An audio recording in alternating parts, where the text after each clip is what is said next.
चुनाव से पहले भारतीय जनता पार्टी षड्यंत्र करना चाहती है चुनाव से पहले, और उनका लक्ष्य पहले दिन से रहा है कि समाजवादियों को कैसे बदनाम किया जाए, और खास कर से के मुसलमानों को लेकर के उनकी जो सोच है वो अनडेमोक्रेटिक है, अनकॉन्स्टिट्यूशनल है।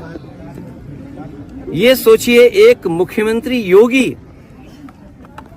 तो इसका मतलब ये है कि अगर कोई योगी अगर वो लोकतंत्र पर भरोसा नहीं करता है और कॉन्स्टिट्यूशन पर भरोसा नहीं करता, वो योगी नहीं हो सकता है।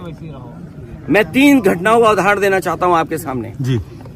पहली घटना हाथरस, जिसमें एक साधु संत के कार्यक्रम के लिए परमिशन के लिए भारतीय जनता पार्टी के विधायक और नेताओं ने लिखा था, लेकिन जो प्रशासन को काम करना चाहिए था, जिस जिम्मेदारी से सुरक्षा और उन चीजों का इंतजाम करना था, वो नहीं किया, जिसका परिणाम ये हुआ कि बड़ी संख्या में लोगों की जान चली गई। न केवल जान गई है, उनका नुकसान हुआ बड़े पैमाने पर। बहुत से लोगों का हाथ पैर या जो भी नुकसान हुआ, उसका कोई मदद सरकार ने नहीं की।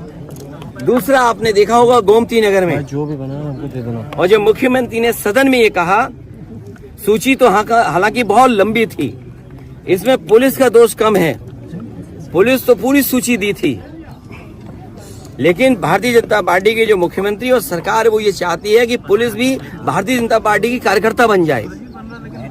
ये जो नए तरह का काम हो रहा है कि पुलिस को भी ये भारतीय जनता पार्टी का कार्यकर्ता बना रहे हैं। जब पुलिस ने सूची दी सब नामों की, तो आखिरकार मुख्यमंत्री जी ने केवल यादव और मुस्लिम का नाम क्यों पढ़ा?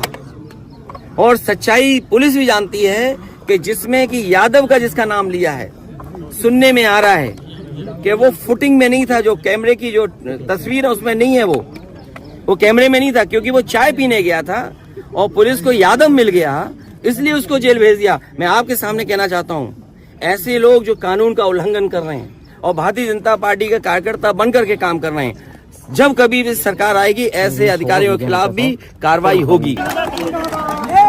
और ये भाई जाति जनगणना एक स्टूल किट नेता हैं, वो बहुत किट कर रहे हैं, किट।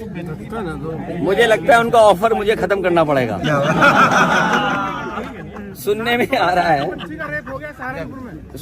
रहा है कि जो स्टूल किट मंत्री हैं, ये उधार पे बैठे हुए हैं, उन्हें हुक्म मिलता है तो कभी इधर कभी उधर, कभी उधर कभी इधर। कम से कम इन्हें कास्ट सेंसस की बात करनी चाहिए, जाति जनगणना की बात करनी चाहिए, और जो आरक्षण खत्म हो रहा है उसके बारे में बात करना चाहिए। हमारा जो साथी कह रहा है, सहारनपुर में जिस तरह की घटना हुई है, पीलीभीत में एक महिला खेत पे गई, उसके साथ गलत घटना हुई। आज सुनने में आ रहा है अयोध्या में भी घटना हुई, और कन्नौज की मैं बता दूं, एक दलित समाज की बेटी, उसके साथ जो घटना हुई, और पुलिस और बीजेपी के लोगों ने मिलकर के एक झूठी कहानी बनाई, उसे पेड़ पे लटका करके बताया कि पेड़ पर वो अपनी आत्महत्या की, और उसका पोस्टमार्टम नहीं हुआ। ये पोस्टमार्टम किसकी वजह से नहीं हुआ है? वहां के बीजेपी के नेता हैं जिनकी वजह से पोस्टमार्टम उस बेटी का नहीं हुआ है।